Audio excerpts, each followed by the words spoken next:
Bonjour et bienvenue sur Vitamine B dans la série sur le Sermon sur la montagne. Nous poursuivons notre étude sur la peur de manquer. C'est précisément ce sujet que Jésus va aborder. Parce que tout au fond de nos actions et de nos manières de penser et d'agir, il y a la peur. Nous venons de voir une émission sur « Ne vous amassez pas, mais amassez-vous dans le ciel ». Aujourd'hui, nous allons réfléchir à cet autre enseignement qui a comme ordre principal du Christ « Ne vous inquiétez pas du futur, du manger, du vêtement, mais recherchez le royaume de Dieu et sa justice. Et le reste que vous cherchez vous sera donné de surcroît. » Nous l'avons vu, l'homme, la femme est en grande partie caractérisé par ce qu'ils cherchent dans la vie, leur trésor. Nous faisons la lecture maintenant de la suite, dans l'Évangile selon Matthieu, chapitre 6, versets 25 à 34. Jésus dit « Voilà pourquoi je vous dis, ne vous inquiétez pas pour votre vie de ce que vous mangerez, ni pour votre corps de quoi vous le vêtirez. La vie n'était pas plus que la nourriture, et le corps plus que le vêtement. Regardez les oiseaux du ciel. Ils ne sèment ni ne moissonnent, ils n'amassent point dans des greniers, et votre Père céleste les nourrit. Ne valez-vous pas beaucoup plus qu'eux? Et qui d'entre vous peut, par son inquiétude, prolonger tant soit peu son existence? Et du vêtement, pourquoi vous en inquiétez? Observez les lys des champs, comme ils croissent. Ils ne peinent ni ne filent, et je vous l'ai dit, Salomon lui-même, dans toute sa gloire, n'a jamais été vêtu comme l'un d'eux. Et si Dieu habille ainsi l'herbe des champs, qui est là aujourd'hui et qui demain sera jetée au feu, ne fera-t-il pas bien plus pour vous, gens de peu de confiance ou de foi? Ne vous inquiétez donc pas en disant « Qu'allons-nous manger? Qu'allons-nous boire? De quoi allons-nous nous vêtir ?» Tout cela, les païens le recherchent sans répit. Il sait bien, votre Père céleste, que vous avez besoin de toutes ces choses. Cherchez d'abord le royaume et la justice de Dieu, et tout cela vous sera donné par surcroît. Ne vous inquiétez donc pas pour le lendemain. Le lendemain s'inquiétera de lui-même. À chaque jour suffit son travail ou sa peine. Jusqu'à là, la lecture de cette portion d'évangile de la bonne nouvelle de Jésus, qui a aussi un message par rapport à l'économie. La culture de la peur, dans laquelle l'homme et la femme sont enfermés depuis que, dans un jardin de la création de Dieu, où tout était donné pour leur jouissance, ils se sont dit, nous pourrions aussi essayer d'être comme des dieux.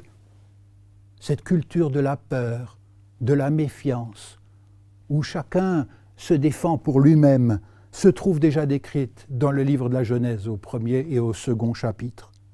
Le prochain est devenu comme une concurrence, comme une menace. Et pas étonnant qu'on ait peur qu'il vienne, lui, nous prendre notre réserve.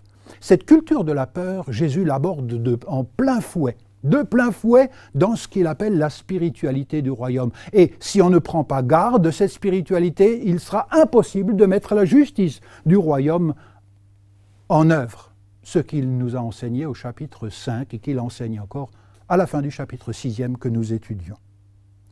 Le résultat d'une culture de la peur, c'est la recherche effrénée de la sécurité. Et au nom de la sécurité, on fait quantité de choses qui ne correspondent pas du tout au royaume de Dieu.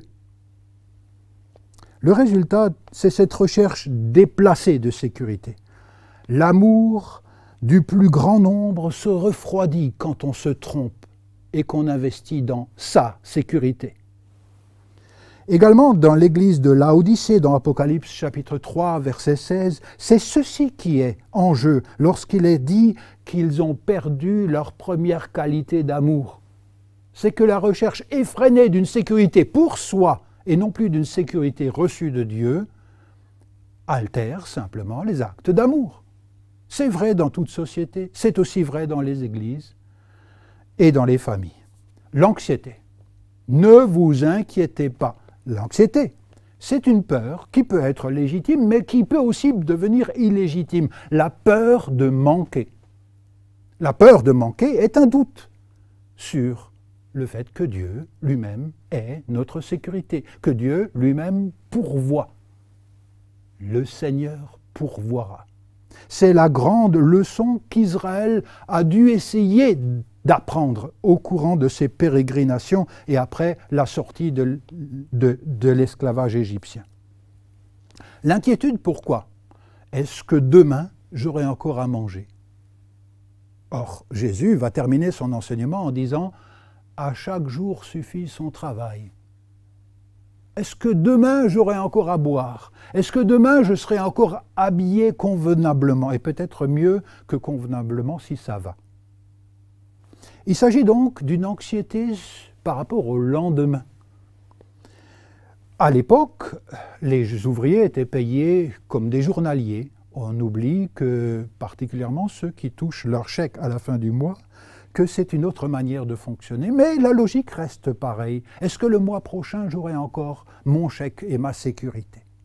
Et qu'est-ce que je fais si je commence à douter du fait que Dieu pourvoira et du fait que dit que la richesse est en toi-même plus que dans tes réserves?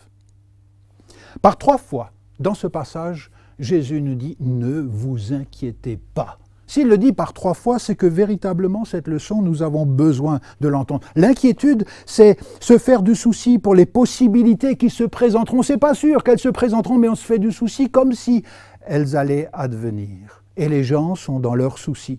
Et tant qu'ils sont dans leurs soucis et leurs préoccupations, ils ne sont pas disponibles au royaume de Dieu. C'est ceci la leçon que le Seigneur voulait nous donner. D'ailleurs, Jean de La Fontaine, si vous pouvez trouver sur Internet l'histoire du savetier, le savetier et le financier. Cette histoire est très belle, essayez de la trouver, et si vous n'arrivez pas à la trouver, voici comment elle se termine. Le savetier qui journellement travaillait, mais avait tout juste de quoi vivre aussi avec les jours fériés, de quoi vivre, et qui chantait tous les matins, réveillait le financier. Mais le financier ne dormait pas bien. Et le financier va voir le savetier et lui dit « Mais tu n'as pas de réserve, mon ami, tu es pauvre. Je te donne beaucoup d'écus d'argent. » Et le savetier, n'ayant jamais reçu autant d'argent, l'enterre dans sa cave et commence à se rendre compte de l'effet de ce magot sur lui. Il ne chante plus le matin, il ne dort plus la nuit, de peur que le bruit qui vient pendant la nuit serait éventuellement le bruit d'un voleur qui vient lui voler son magot. Et l'histoire se termine avec le savetier qui retourne chez le financier qui lui dit « Reprends ton argent, j'aime mon travail, je veux chanter et pouvoir dormir et jouir de la vie. » Je crois qu'avec Jésus, il en va de même. Il ne dit pas que nous devons tous avoir la même somme à gérer. Il dit simplement que quand on a l'essentiel, le reste est à gérer d'une manière fraternelle. D'ailleurs, notre frère dans le Christ, François d'Assise, déjà soulignait qu'après l'accumulation vient rapidement la défense violente de son magot et la violence. À nous se pose la question, qu'est-ce qu'une réserve raisonnable? Et ceci ne peut pas être décrit parce que dans un contexte particulier, avec un système de répartition et d'assistance pour la vieillesse ou pour la maladie donné, il n'y a pas nécessairement la même chose dans une autre culture. Mais la question reste, qu'est-ce que pour moi, dans le contexte où je vis, une réserve raisonnable et quelles sont les capacités que je peux mettre en œuvre pour faire du bien d'une manière extraordinaire quand les richesses sont libérées? Et le Seigneur fait le pari en disant, tu seras plus heureux dans une économie fraternelle que dans une économie d'angoisse et d'inquiétude. Nous l'avons dit, La leçon de la Bible, c'est qu'à partir du moment où on a voulu être comme des dieux, on s'est autonomisé, on a oublié cette confiance d'un Dieu qui dit « je pourvoirai ». Que fait l'anxiété dans nos propres vies? Personne ne peut répondre pour vous, chacun a à s'examiner lui-même sans se comparer. Il y a une prière d'un craignant Dieu qui dit la chose suivante et qui montre très bien ce que le Christ visait. C'est tiré du livre des Proverbes, chapitre 30, versets 7 à 9. « Éternel, je te demande deux choses. Ne me les refuse pas avant que je meure. Garde-moi de dire des paroles fausses ou mensongères. Ne me donne ni pauvreté, ni richesse. Accorde-moi seulement ce qui m'est nécessaire pour vivre, car dans l'abondance, je pourrais te renier et dire « Mais qui est l'Éternel ?» Ou bien, pressé par la misère, je pourrais me mettre à voler et à déshonorer ainsi mon Dieu. Vous voyez que cette question de l'argent, de l'accumulation, n'est pas seulement une invention du Christ, c'est une manière réaliste du Christ de l'appliquer dans notre quotidien. Alors, il y a deux témoins qui sont invoqués, vous l'avez certainement remarqué, dans l'enseignement de Jésus. L'un, un témoin en rapport avec la nourriture, et l'autre, un témoin en rapport avec l'habillement. Et les deux témoins, c'est les oiseaux du ciel et ce sont les lys des champs. Vous voyez à quoi ressemblent les oiseaux du ciel avec ce nid et les petits oisillons qui crient.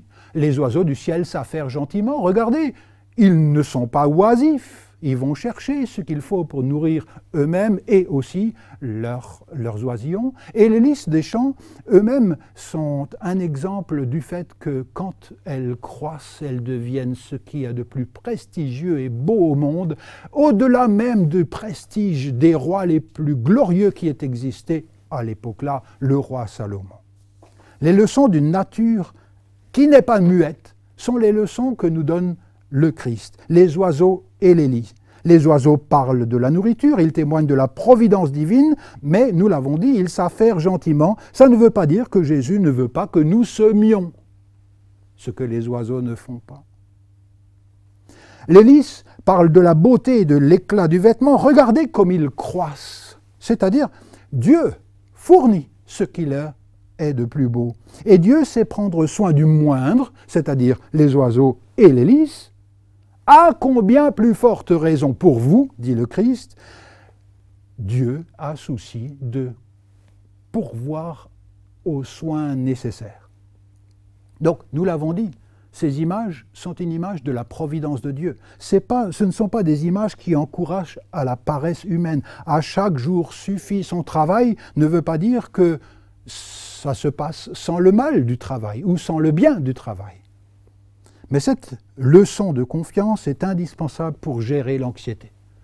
Cette leçon de confiance est indispensable. C'est un antidote à l'anxiété qui peut nous habiter, nous ronger et nous dominer. Avez-vous vu le commandement conclusif de la spiritualité du royaume?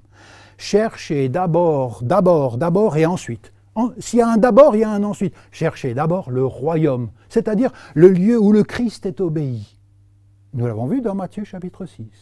Et sa justice, cette justice qui n'est pas une justice pénale, mais qui tient compte du prochain pour l'englober dans la sphère de la bénédiction. La justice qui restaure. Cherchez d'abord cette justice et tout le reste que vous cherchez. Et vous avez raison de chercher, mais vous n'avez pas raison de le chercher d'abord. Détrôner la logique de l'anxiété, c'est le message du Christ. La première place, c'est pour le royaume. Ça veut dire qu'il y a une deuxième place, un deuxième degré de recherche, c'est le fait d'être en quête de l'élément nécessaire pour notre vie. C'est l'aile positive de « ne vous inquiétez pas ». Jésus dit pas simplement « ne vous inquiétez pas », il dit « inquiétez-vous du royaume de Dieu et de sa justice ».